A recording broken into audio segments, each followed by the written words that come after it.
it's your boy Dan, aka aDrive. I'm bringing you guys a Pokemon Sword and Shield video today, and this is one of the most important videos that I'm gonna make. I'm so excited. Shiny hunting is back in Pokemon Sword and Shield, and it is back in full effect, and I need your guys' help to figure this all out. So last night, the data miners got access to the coding. They were mulling through it and trying to figure things out. They've been working on it for a few days, and they finally found the coding for shiny hunting.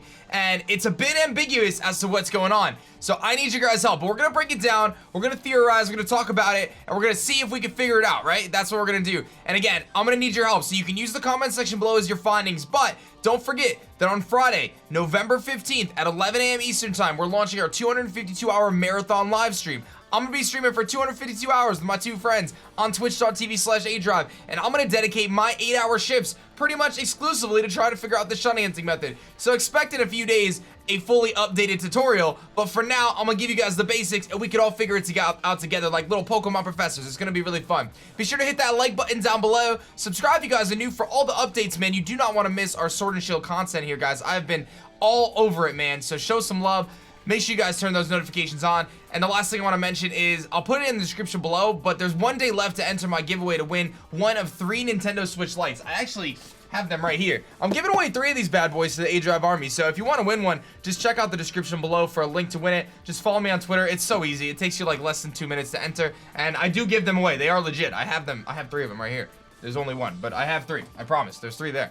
So let's jump into it. Let's go. We got KYOGRE here on Twitter, and he's gonna break it down. He says, Pokemon Sword and Shield give you extra rerolls, trying to generate shiny based on how many Pokemon you battled and how long your current encounter chain is. Shiny Charm still gives +2 if obtained. So, for those who don't know, rolls are basically how a shiny Pokemon is determined when you encounter something. So when you encounter a Pokemon, the RNG, the kind of the algorithm behind the coding, right, is gonna generate random numbers, and it's gonna roll essentially a set of dice to determine whether or not you're gonna get a shiny. So the more rolls you have, the more chance you have a shiny, because the game is gonna roll, and if it rolls on a shiny, it stops, and then you get the shiny. If it rolls and it doesn't get you a shiny, but you still have more rolls, it'll keep rolling until you've used all those rolls, and you have that many chances to get a shiny in that one encounter, if that makes sense. This is all happening instantaneously, essentially, in a background algorithm in the coding. So this breaks down how this is gonna work, and we'll kind of talk a little bit about some of the previous methods to kind of give us an idea of how the future method is gonna work. Now, for those who don't know, let me just establish that I have over 600 shiny Pokemon. It helps me pick up chicks, but I'm already married, so you know, you could use that to brag to the opposite gender or the same gender if that's your thing, because chicks dig shinies, and I'm sure dudes dig shinies too. But humble brag either way. I've got a lot of shinies, so I've done this for a really long time, right? Like I've done a lot of shiny hunting, so I'm gonna try to give you guys my insight here. So KYOGRE is saying, very simply put, the more Pokemon on this side of the table here, the more Pokemon that you battle, first and foremost, the higher the chance of getting a shiny, just in general, right? Like over the course of the game. So if you've battled a lot of Pokemon, it seems as though that you're gonna get a higher bonus.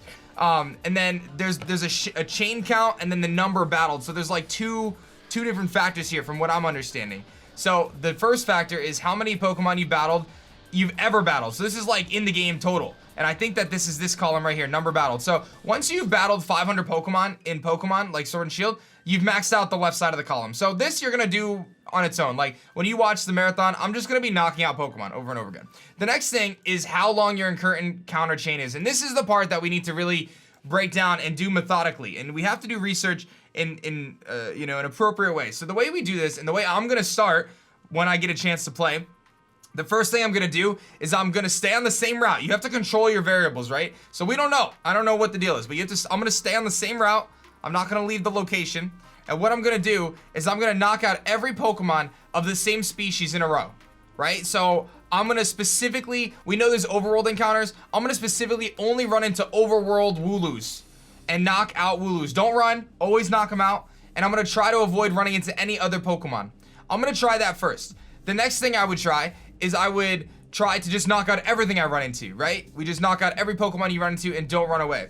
So those are the 2 main possibilities. The thing is, the question we don't know right now is, let's say I'm knocking out Wooloos, I knock out 20 Wooloos, and then I run into a Yamper, and I knock out the Yamper. Does my chain break, or does it continue? We don't know that. My gut says it breaks. I think it's probably species dependent, and the reason why I feel that way is most of the time in previous Pokemon games, the chaining has been species dependent, or at least to some extent. And we can look at other games as a good example of that. We would look at catch comboing in Let's Go Pikachu and Eevee, which I just finished my shiny decks in this game. I got every single shiny you can get in Let's Go Pikachu and Eevee, and the gist behind it was it actually displayed a combo, but you were going to catch the same species of Pokemon without having them run away from you. Now you could run from them, but if they ran from you, it would break it. Now, this was a different mechanic because you didn't battle, so it makes sense that Sword and Shield, the mechanic's about battling less than catching. So that's pretty interesting. But this game, you had to catch all the Pokemon in a row, and you had to get to 31 of the same species.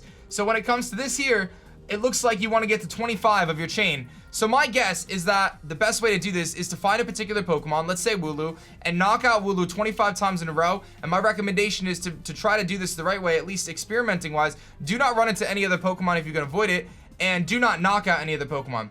My gut says that if you ran into another Pokemon but ran away, it's okay. That's my gut, but again, we have to experiment, we have to test. So I encourage you guys to help us test, right? And just remember, data is interesting. I actually used to work in data analytics, and you have to have a pretty big sample size. The technical sample size is 30. You need 30 instances to have anything of data significance, but realistically here, we're gonna wanna look at hundreds and hundreds of examples and figure this out as a community, and I know we can do that. So what I'm gonna do is, as the marathon gets started, I'm kind of busy, but I'm gonna try to figure out a way, or maybe someone in the community will kind of make some sort of a spreadsheet and organize it, but I'll talk to my Discord staff and we'll see what we can do to try to get some more insight. But I think we're gonna get a feel for it pretty quickly, because I think it's one of two situations. I think it's either you have to only knock out that one particular species of Pokemon and you can run from other Pokemon. You can only knock out that one particular species of Pokemon and you can't run into any other Pokemon, or you can knock out any Pokemon and then you're gonna increase your shine chance. My gut says it's one of the first two, and my genuine intuition says that you can probably encounter, like, you could probably knock out Wooloos and then encounter something else like a Yamper, but just run from the Yamper and just keep knocking out Wooloos and you'll be okay. But I'll find out. I'm gonna test this. Like I said, I'm gonna dedicate probably my entire marathon now to this, to figuring this out. So I hope you guys are excited to help me figure that out. And again, here's the data in terms of the percentages. These are going to give extra rolls. Shiny Charm gives +2 rolls of obtained. So essentially, like I said, Shiny Charm is 1 in 1,365 chance. So it's essentially like 3 times the odds, right? So you get the +2 rolls.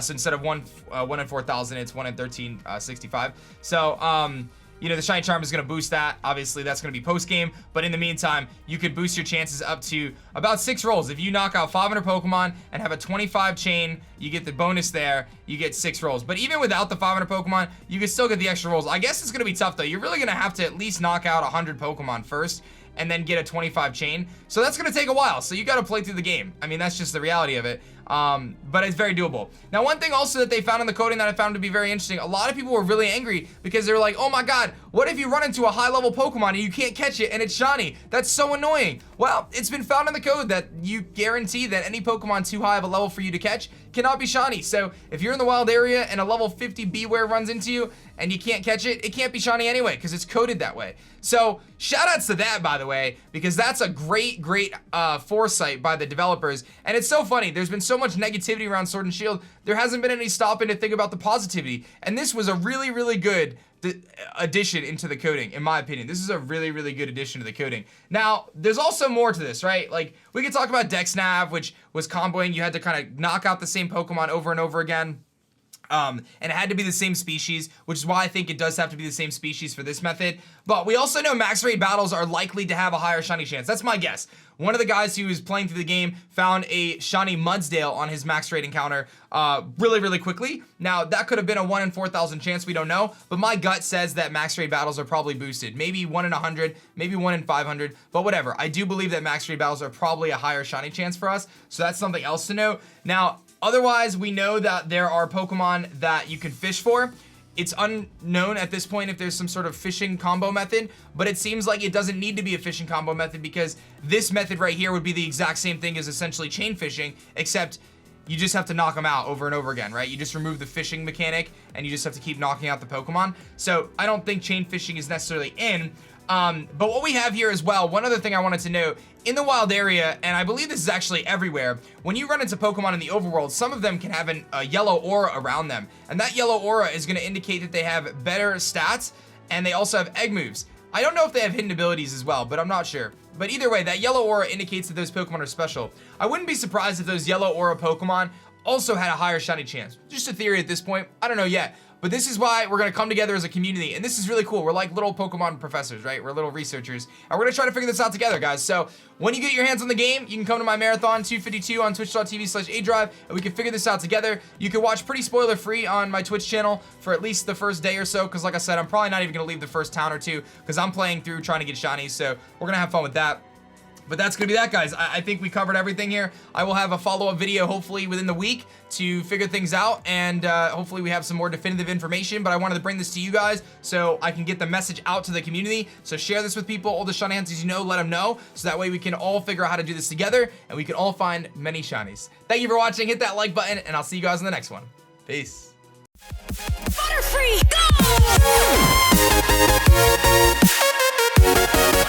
go!